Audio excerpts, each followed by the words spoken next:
Ladies and gentlemen, hey, hi, how you doing? Welcome back to the channel. Thank you so much for stopping by. Coming up here in just a few days time, we are going to start to see the first of the major updates roll out for Battlefield 6's content year or content future here with all the post-launch support. Starting on October 28th, Season 1 is kicking off and it's going to add a bunch of new content to the game and some major features as well. And today, I wanted to go through and break down absolutely everything that we know about Season 1 so far. Now, we should start to see some official marketing, maybe some official blogs and other trailers and whatnot detailing even more of the specific stuff coming with Season 1, but we have already seen a general overview announced, and of course we have a major leak and a major rumor connecting to this season as well. But as mentioned, October 28th is that official start date for Season 1, and the seasonal content rollout is actually going to be pretty consistent. The devs have basically said every month in the season there's going to be new content that ends up releasing. So to round out this year to end 2025,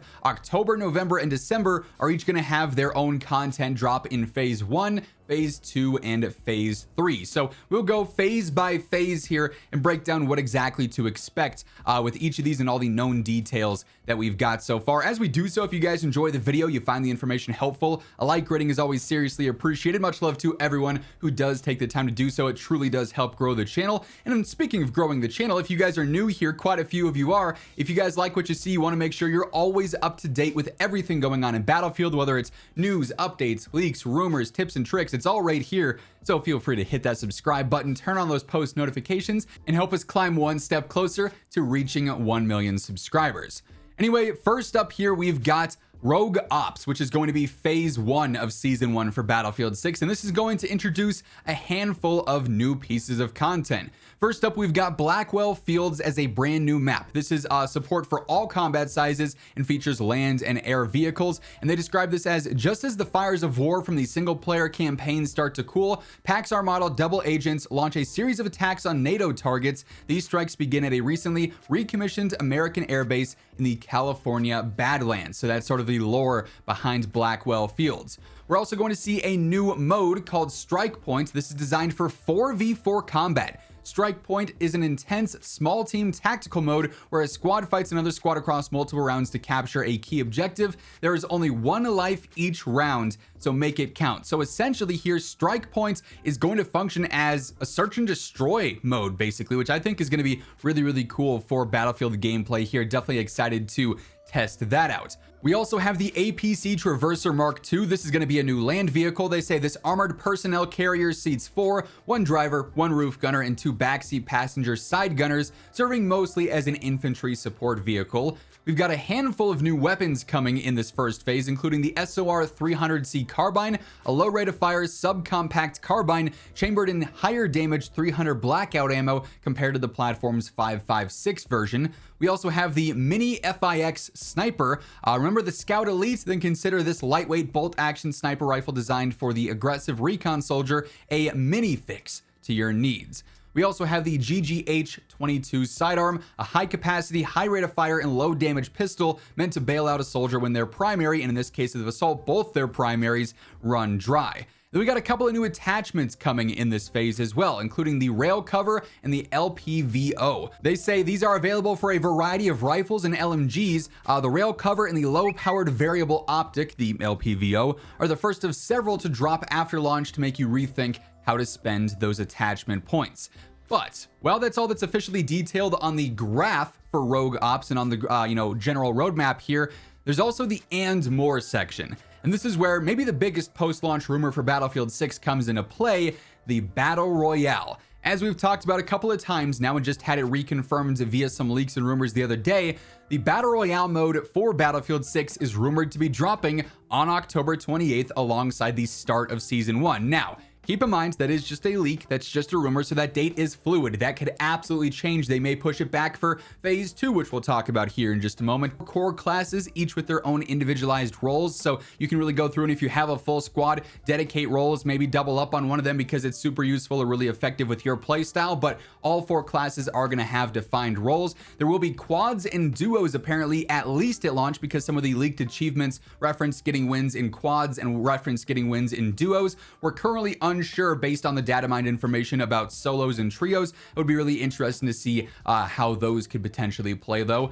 In this battle royale, there is full-on Battlefield 6 destruction, so very similar and basically the same destruction system as what we have over in multiplayer. So buildings that are housing campers, you can go through and you can take those out. If someone's posted up in a choke point and you've got a launcher, you could try and tear down a wall or something, and then suddenly they're a little bit more exposed and you can hopefully take them out. That's gonna be really, really cool for this battle royale. I'm really excited to see how that fully plays out. There will be second chances available in this, obviously directly through revives, but also redeploy stations that you can go to and capitalize on and actually have a teammate redeploy. There will be various different missions and contracts to complete, including missions to take out other players or teams, to go through and complete various objectives, capture zones, drop things off, so on and so forth. And those will give you various different rewards, including a custom loadout drop for completing select missions. So yes, you will actually get a custom primary of your choosing. You can build it out beforehand, just like over in Warzone. There's also a free loadout or class drop that happens in the middle of the match as well for everyone. But if you want to try and get your custom gun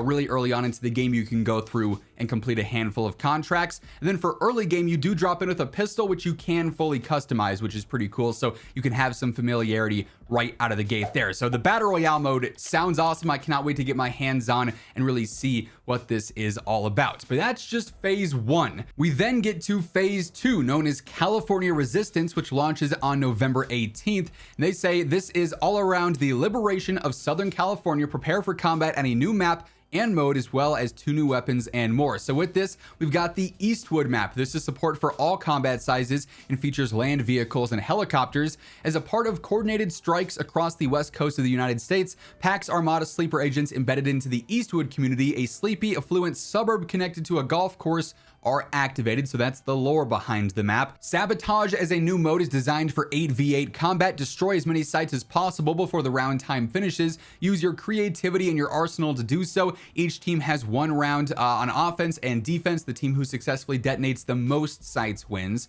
There's also going to be battle pickups as a feature. Veterans will be familiar with battle pickups. Unlike weapons that appear in a loadout, battle pickups are high-tech, powerful weaponry that are limited in ammo and available throughout any given map. Where will these pickups live exactly? That's up to you and your squad to find out. We also, as mentioned, have a couple of new weapons coming in this phase as well. The DB-12 shotgun, a double-barrel pump-action shotgun that feeds from 2 different tubes. One trigger pull fires a shell or a slug from one barrel. A second trigger pull fires from the other. Then the pump-action rechambers both barrels. We also have the trait sidearm, high damage with a low rate of fire. This 8-round revolver is strong up close with a considerable damage drop-off compared to its 44 Magnum comrade. And then we've got the slim hand stop attachment, the 3rd attachment to come in Season 1. This grip offers an alternative choice for underbarrel choices with its unique blend of ergonomic and handling changes. So some pretty interesting stuff there in phase 2. And of course, there's and more listed for there, but we don't have any direct leaks or rumors for anything with that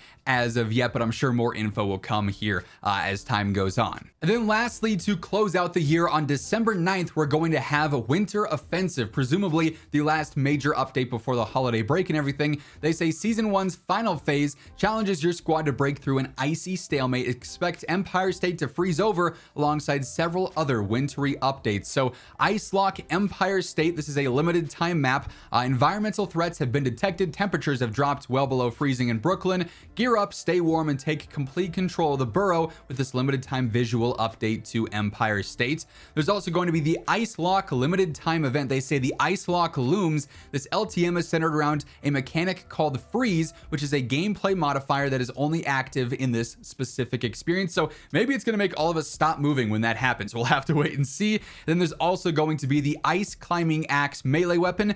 This one's pretty straightforward. It is a melee and it's an ice axe. So it's about as obvious as it gets there. I don't know what else to detail as far as that goes, right? But some pretty solid content updates coming in the not so distant future, especially with that October 28th update potentially being massive if in fact that Battle Royale mode is coming right away alongside launch. But as of right now, that is everything we know about season 1. As we get more details, more announcements, potentially even new leaks and rumors on what's to come here as well, I'll be covering all that alongside everything else going on in Battlefield, so be sure to hit that subscribe button to stay up to date. And if you guys enjoyed this video, hit that like button on your way out as well. But once again, thank you so much for tuning in, and until next time, take it easy, have an awesome rest of your day, and I'll catch you later. Peace out.